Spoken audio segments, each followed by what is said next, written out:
जय श्री कृष्णा। राधे राधे दोस्तों। तो दोस्तों, आषाढ़ मास की शुक्ल पक्ष की एकादशी को देवशयनी एकादशी कहते हैं। देवशयनी एकादशी इसलिए कहा जाता है क्योंकि भगवान विष्णु 4 महीने के लिए भगवान विष्णु क्षीर सागर में विश्राम के लिए योग निद्रा पर चले जाते हैं। और तब पृथ्वी का कार्यभार कौन संभालता है? तो 4 महीने भगवान भोलेनाथ इस पृथ्वी का कार्यभार संभालेंगे। जो भी भगवान इन 4 महीनों में भगवान भोलेनाथ जो भी त्यौहार आएंगे भगवान भोलेनाथ के आएंगे। तो इसलिए जब देव उठनी एकादशी आएगी तब भगवान विष्णु उठेंगे। तो इन 4 महीनों के लिए भगवान विष्णु योग निद्रा पर जाते हैं।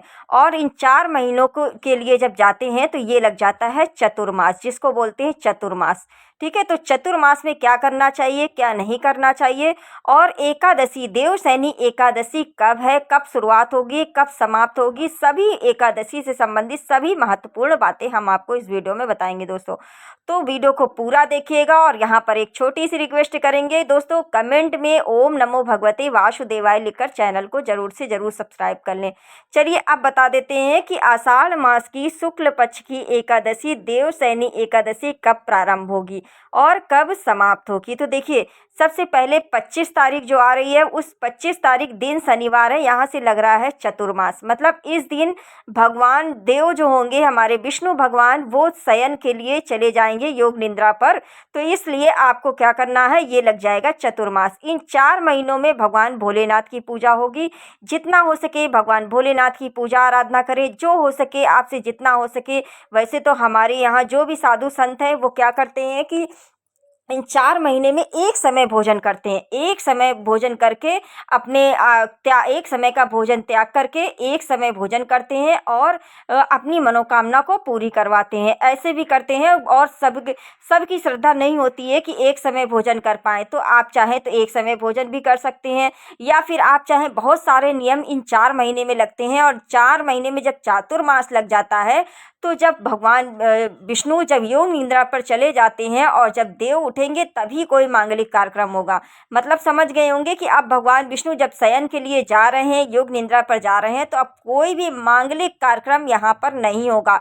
4 महीने तक कोई भी मांगलिक कार्यक्रम नहीं होगा, चाहे वो मुंडन हो गया, चाहे शादी ब्याह हो गया, चाहे वो रिंग सेरेमनी हो गई, या कोई भी नया गृह प्रवेश हो गया, कोई भी कार्यक्रम हो गया, कोई भी नया शुभ कार्य अब यहाँ पर नहीं होगा 4 महीने के लिए। इतना ध्यान रखिएगा। और चतुर्मास में ये मत भूल जाइएगा कि भगवान विष्णु की आप पूजा आराधना छोड़ दें। ऐसा नहीं है, भगवान विष्णु योग निद्रा पर जरूर जाते हैं, लेकिन आपका सबका ध्यान रखते हैं, सबको देखते हैं कि कौन उनकी पूजा आराधना कर रहा है, क्या कर रहा है और क्या नहीं कर रहा है। ठीक है, इस बात का ध्यान रखिएगा। पूजा पाठ आपको जैसे आप करते हैं आप वैसे ही करते रहेंगे। और भगवान विष्णु की जो भी आप कर रहे हैं, जो भी पाठ कर रहे हैं, वो भी आप करते रहेंगे। ठीक है। और इन 4 महीनों में जब चतुर्मास लग जाता है तो भगवान भोलेनाथ की पूजा आराधना शुरू हो जाती है।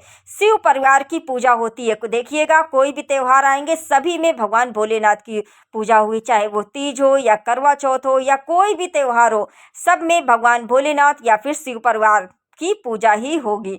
तो इस तरीके से 4 महीने चतुर्मास में आप चाहें तो कोई भी त्याग कर सकते हैं, अपनी मनपसंद की कोई चीज़ छोड़ सकते हैं। जो भी आपको पसंद हो इन 4 महीने में छोड़ करके आप त्याग कर सकते हैं। बहुत सारे लोग हैं जो चप्पल छोड़ देते हैं, बहुत सारे लोग हैं जो अपने मन की पसंद की कोई चीज़ छोड़ देते हैं, या बहुत सारे ऐसे लोग हैं बोलते हैं बाल में तेल नहीं लगाएंगे, तेल छोड़ देते हैं।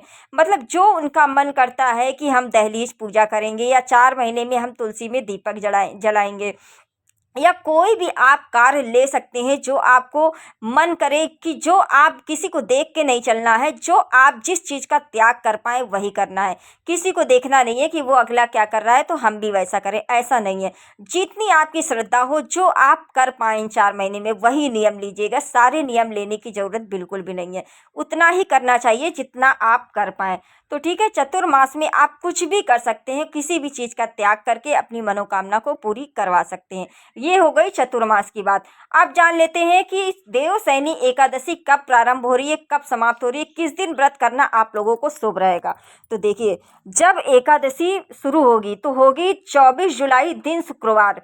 24 जुलाई दिन शुक्रवार सुबह 9:14 से देवशयनी एकादशी प्रारंभ हो जाएगी। 24 जुलाई दिन शुक्रवार सुबह 9:14 से एकादशी प्रारंभ हो जाएगी और एकादशी की जो समाप्ति होगी वो 25 जुलाई दिन शनिवार सुबह 11:33 पर यह समाप्त हो जाएगी। 25 जुलाई दिन शनिवार सुबह 11:33 पर यह समाप्त हो जाएगी।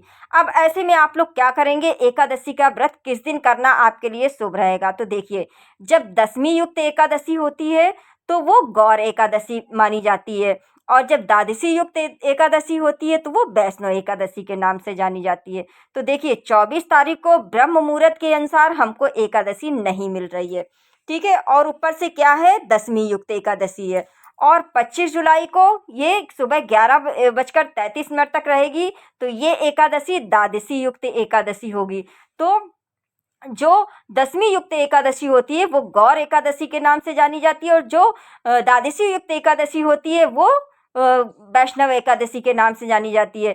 तो हमारे लिए कौन सी एकादशी शुभ होती है? वैष्णव एकादशी। तो इस बात का ध्यान रखिएगा, वैष्णव एकादशी का व्रत करना आपके लिए बहुत ही शुभ रहेगा और इसका रिजल्ट भी अच्छा मिलेगा आपको। और एक चीज़ का और ध्यान रखिएगा, जो लोग एकादशी का व्रत करते हैं उस दिन, एकादशी के दिन बुराई, निंदा, चुगली से बचना चाहिए आपको, किसी की लयमारी से बचना चाहिए। इस बात का ध्यान रखें, तभी आपको एकादशी का संपूर्ण फल मिल सकता है।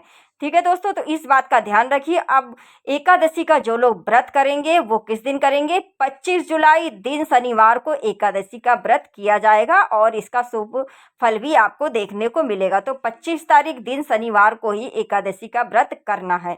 अब जान लेते हैं दशमी तिथि के नियम। तो देखिए, दशमी तिथि जो मिल रही है आपको वो 24 को मिल रही है दिन शुक्रवार को और उसके बाद सुबह 9:14 से एकादशी प्रारंभ हो जाएगी। तो जो लोग महिलाएं बाल धुलना चाहती हैं वो लोग 9:14 से, मतलब 9 बजे के पहले पहले, 24 तारीख शुक्रवार को आप 9 बजे के पहले पहले बाल वगैरह आप लोग धुल लीजिएगा। इस बात का ध्यान रखिएगा, 9 बजे के सुबह पहले पहले आप लोगों को जल्दी उठकर अपने काम निपटा कर बाल वगैरह धुल लेना है। एकादशी लगने नहीं पाए उसके पहले आप लोगों को बाल वगैरह धुल लेना है। ठीक है, तुलसी पत्र भी ऐसे ही करने हैं क्योंकि तुलसी पत्र भी एकादशी के दिन नहीं तोड़े जाते हैं और ना ही बाल धुले जाते हैं। तो ध्यान रखना, 9 बजे के पहले पहले आपको बाल भी धुल लेना है और 9 बजे के पहले पहले आपको तुलसी पत्र भी तोड़ लेना है। अगर आप लोग चाहें तो तुलसी पत्र एक दिन पहले गुरुवार को भी तोड़ सकते हैं। इस बात, ये भी हो गया, ये भी समझ गए आप लोग। अब देखिए, आगे देखिए, पारण का शुभ मुहूर्त भी जान लेते हैं। देखिए, पारण के शुभ मुहूर्त से पहले एक बात ये ध्यान रखिए, दशमी युक्त को हमेशा मसूर की दाल, मूली, बैगन ये सब खा करके आपको एकादशी का व्रत का प्रारंभ नहीं करना चाहिए। ठीक है, क्योंकि मसूर की दाल तामसिक में होती है और तामसिक भोजन करके हमें एकादशी का व्रत नहीं करना चाहिए। ये दशमी से ही हमें शुद्ध सात्विक तरीके से रहना होता है, क्योंकि ये व्रत 3 दिन का होता है, इसलिए शुद्ध सात्विक तरीके से रह करके तभी आप लोग एकादशी का व्रत प्रारंभ कर सकते हैं। तो मसूर की दाल, बैगन, मूली ये चीज़ें आपको नहीं खानी है।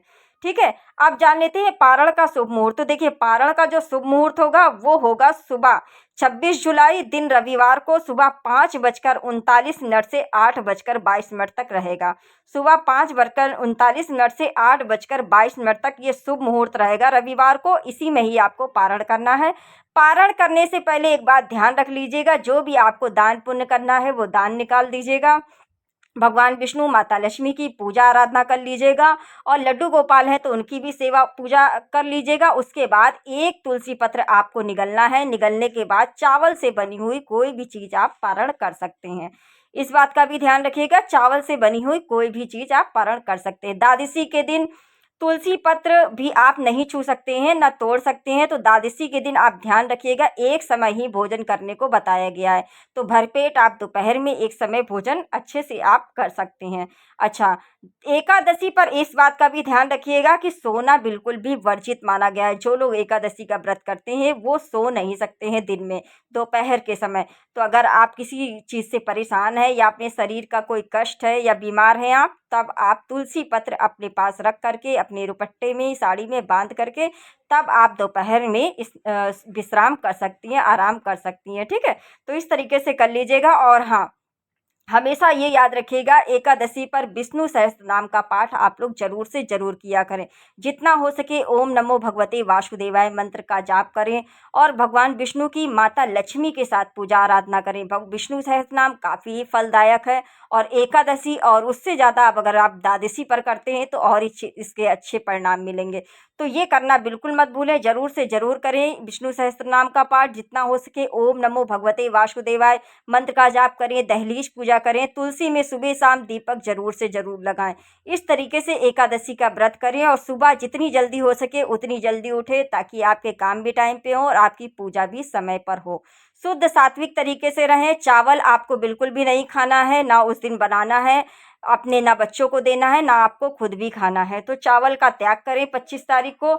जो लोग व्रत करते हैं और जो लोग व्रत करते हैं वो 24 और 25 दोनों को करेंगे। जो लोग व्रत नहीं करते हैं वो लोग केवल आप लोग 24 तारीख को छोड़ सकते हैं, क्योंकि कभी कभी बच्चे नहीं मानते हैं। तो ठीक है, सभी महत्वपूर्ण बातें मैंने इस दौरान आपको एक देवसैनी एकादशी से संबंधित बताई है। और देवसैनी एकादशी पर इस बात का भी ध्यान रखें, जब शाम की समय पूजा करें तो भगवान विष्णु से जरूर कहें कि हे भगवान विष्णु, आप तो योग निद्रा पर जा रहे हैं विश्राम के लिए, लेकिन मेरी पूजा आराधना को स्वीकार करते रहना और मेरी मनोकामना को पूरी करते रहना, मेरी रक्षा करना। इतना बोलना है आपको। उसके बाद आप जैसे भी पारण करते हैं कर लीजिएगा। तो दोस्तों, सभी बातें मैंने आपको समझा दी है और चैनल पर पहली बार आए हैं तो प्लीज़ चैनल को सब्सक्राइब कर लीजिए। कमेंट में ओम नमो भगवते वासुदेवाय लिख कर ही जाना। राधे राधे।